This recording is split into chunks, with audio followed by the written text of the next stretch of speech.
Pourquoi la patience n'est pas juste une vertu, mais un des alliés stratégiques les plus puissants pour développer ton activité spirituelle alignée avec ta mission de vie. Si tu es coach, thérapeute, praticien en soins énergétiques ou tout autre entrepreneur de l'âme et que tu te demandes pourquoi ton activité ne décolle pas aussi vite que tu le souhaiterais, cette vidéo va tout changer pour toi. Je m'appelle Grégory Vivas et j'ai aidé des milliers de personnes à découvrir leur vraie mission de vie, grâce notamment à mon livre best-seller Riche et spirituel, et des centaines d'entrepreneurs spirituels à bien vivre de leur activité d'accompagnement, de soins ou de thérapie. Si tu veux en savoir plus, tu trouveras des liens dans la description de la vidéo. Laisse-moi t'expliquer pourquoi la patience bien utilisée est une des clés de ton succès. Imagine que tu prépares une dinde pour un repas important. Tu la mets au four et après seulement 10 minutes, tu ouvres pour vérifier. Est-elle cuite? Bien sûr que non. Pourtant, c'est exactement ce que la plupart d'entre nous font avec leur pratique thérapeutique ou leur activité d'accompagnement. Tu lances ton cabinet, tu crées ton site web, tu publies quelques posts sur les réseaux sociaux et après un mois sans clients, tu penses « ça ne marche pas, je ne suis peut-être pas faite pour ça ». Prenons l'exemple de Marie, une praticienne en Reiki qui a démarré son activité avec passion. Après 2 mois et avec seulement 3 clients, elle a commencé à douter de ses compétences et à envisager de suivre une nouvelle formation, pensant que c'était son approche qui ne fonctionnait soi-disant pas. Ce qu'elle n'a pas encore compris, c'est que sa visibilité était encore trop faible et que sa réputation était en train de se construire tranquillement. Laisse la dinde cuire, sois patiente avec ton activité d'accompagnement et de soins spirituels. Ce n'est pas parce que ton agenda n'est pas rempli après 3 mois que ton don de guérison ou tes compétences d'accompagnement ne sont pas suffisantes. La patience est une vertu, mais c'est aussi une compétence particulièrement essentielle dans les métiers de l'âme où la confiance se construit lentement. Être patient, ce n'est pas attendre passivement que les clients viennent frapper à ta porte. La vraie patience, c'est comprendre quoi faire pendant ce temps d'attente. Prenons l'exemple de Thomas, un coach en développement personnel. Après quelques mois avec peu de clients, au lieu d'abandonner, il a utilisé ce temps pour approfondir ses connaissances et ses techniques, créer du contenu authentique sur les réseaux sociaux, proposer des ateliers gratuits dans des centres communautaires, développer des partenariats avec d'autres participants, recueillir des témoignages auprès de ses premiers clients. Beaucoup de thérapeutes sortent leur dinde du four après 10 minutes, puis recommencent avec une nouvelle formation, une nouvelle méthode, encore et encore et encore. Résultat, on repart constamment de zéro, sans capitaliser sur nos efforts précédents. Sophie, une guérisseuse énergétique, a changé de nom pour son activité 3 fois en 2 ans, modifié son site web plusieurs fois et passé d'une spécialité à l'autre. Redesigner son logo 4 fois. Comment ses clients potentiels pouvaient-ils la trouver et lui faire confiance dans cette instabilité? Si un proche ou un ami juge ce que tu fais et te dit d'arrêter parce que ce métier ne rapporte pas, cette personne parle depuis l'ignorance. Demande-toi, connaît-elle vraiment le marché du bien-être et de l'accompagnement? A-t-elle réussi à créer une activité pérenne dans ce domaine?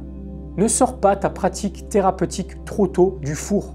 Ne change pas complètement d'approche en passant du soin énergétique à la nutrition puis au coaching financier en l'espace de 6 mois. Pourquoi les résultats peuvent-ils mettre tant de temps à venir pour un thérapeute ou un coach spirituel? Voici quelques réalités de ton métier. La confiance dans les domaines du soin et de l'accompagnement se construit plus lentement. Tes clients te confient leur âme, leur corps, leur énergie, leurs émotions. Ce n'est pas un achat impulsif. Le bouche à oreille principale source de clients pour les pratiquants holistiques prend un peu de temps à s'installer. Claire, une thérapeute en soins énergétiques, a mis 3 mois avant que son agenda commence à se remplir régulièrement, principalement grâce aux recommandations. Attention, le bouche à oreille n'est pas vraiment une stratégie. Certes, tu prends soin de tes clients et tes clients te recommandent, mais tu dois aussi faire des actions, prendre des actions qui te permettent d'avoir du contrôle sur ta capacité à avoir ton prochain client. Le bouche à oreille, c'est certain que c'est la chose la plus puissante. Tu t'occupes très bien de ton client et ton client te recommande, mais il y a aussi d'autres choses à faire à côté de cela. Tu ne peux pas baser les résultats de ton activité et sa croissance uniquement sur une stratégie qui est un peu une stratégie de l'espoir, que les gens vont parler de toi. Et souvent, on voit que tu repars de zéro à maintes reprises, incapable de tenir le cap, en changeant constamment ton offre et ton positionnement. L'urgence financière est compréhensible, mais l'urgence stratégique est souvent imaginaire. Élargis ton horizon temporel pour le succès. Luc, un médium, a passé ses 2 premiers mois d'activité à créer patiemment du contenu authentique sur les réseaux sociaux, sans presque aucun retour. Aujourd'hui, 6 mois plus tard, ses posts atteignent des milliers de personnes et génèrent régulièrement des demandes de consultation. Pratique la création de contenu régulièrement. Vidéos explicatives sur ton approche, emails nourrissants pour ta communauté, témoignages de transformation de tes clients, partage vulnérable sur ton propre cheminement. et laisse le temps faire le reste. Ta communauté cherche l'authenticité avant tout. Documente ta pratique, tes apprentissages, tes inspirations. Montre ce que tu vis et ce que tu enseignes. Utilise ton temps comme un allié et non pas comme ton ennemi, comme un bon vieux vin qui se bonifie avec l'âge. Ton expérience, ta sagesse et ton réseau ne cessent de s'enrichir, même quand tu ne vois pas les résultats financiers immédiats. Le succès dans ta pratique spirituelle est inévitable si tu persévères. Personne ne peut te dire quand il arrivera, mais il est garanti à condition de ne jamais abandonner. Jeanne, praticienne en constellation familiale, a vécu quelques mois difficiles avec seulement quelques clients. Dans un moment de découragement, elle a confié à une amie qu'elle pensait arrêter. Cette amie l'a encouragée à tenir encore 3 mois.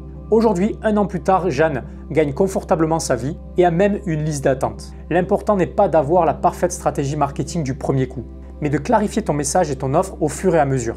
Peut-être que ton premier programme attire peu de clients. Ne l'abandonne pas immédiatement. Ajuste le message, le prix, la durée, la promesse, la présentation, sans tout jeter pour autant.